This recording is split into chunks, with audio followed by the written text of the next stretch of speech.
Actually paid ആഡ്സിന് ഒരു പ്രശ്നമുണ്ട്. നമ്മൾ പല സമയത്തും മനസ്സിലാക്കില്ല. നമ്മൾ ബിസിനസ് സ്റ്റാർട്ട് ചെയ്തിട്ട് പെയ്ഡ് ആഡ്സ് ഇങ്ങനെ ചെയ്തുകൊണ്ടിരിക്കും. മെറ്റ ആണെങ്കിലും ഗൂഗിൾ ആണെങ്കിലും നമ്മൾ പെയ്ഡ് ആഡ്സ് ചെയ്യുമ്പോൾ നമ്മൾ മനസ്സിലാക്കാത്തൊരു കാര്യമുണ്ട്. നമ്മൾ എത്രത്തോളം ഇതിങ്ങനെ കൂട്ടുന്നോ അത്രത്തോളം നമുക്ക് ചിലപ്പോൾ ലീഡ്സോ കാര്യങ്ങളൊക്കെ വന്നുകൊണ്ടിരിക്കും. പക്ഷെ നമ്മൾ റവന്യൂ കൂടെ നമ്മൾ നോക്കണം. അതായത് നമ്മൾ എത്ര സ്പെൻഡ് ചെയ്തിട്ടാണ് നമുക്ക് ഇത്രത്തോളം ലീഡ്സ് അല്ലെങ്കിൽ റവന്യൂ കിട്ടിയതെന്ന്. ഈ കാര്യം നമ്മൾ നോക്കാതെ ഇങ്ങനെ പോയിക്കൊണ്ടിരിക്കുകയാണെന്നുണ്ടെങ്കിൽ നമുക്കതൊരു പ്രോഫിറ്റ് ആവണം എന്നില്ല. അപ്പോൾ നിങ്ങൾ പെയ്ഡ് ആഡ്സ് സ്റ്റാർട്ട് ചെയ്യുന്നതിൻ്റെ കൂടെ തന്നെ ഓർഗാനിക്കും അതിൻ്റെ കൂടെ സ്റ്റാർട്ട് ചെയ്ത് കൊണ്ടുവരിക.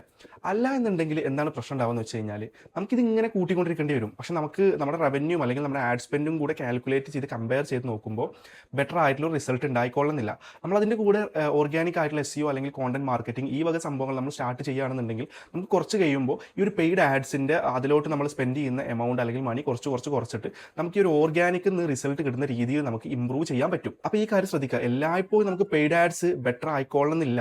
കാരണം നമുക്കൊരു പോയിന്റ് എത്തിക്കഴിഞ്ഞാൽ നമുക്കൊരു ലിമിറ്റ് ഉണ്ട്. നമുക്ക് ആഡിൽ സ്പെൻഡ് ചെയ്യുന്ന എമൗണ്ട് ലിമിറ്റ് ഉണ്ട്. സോ ഓർഗാനിക് കൂടെ ഫോക്കസ് ചെയ്യുക. കാരണം ഓർഗാനിക് എന്ന് പറഞ്ഞാൽ എല്ലാ കാലത്തും നമുക്ക് റിസൾട്ട് തരാൻ പറ്റുന്ന ഒരു സംഭവം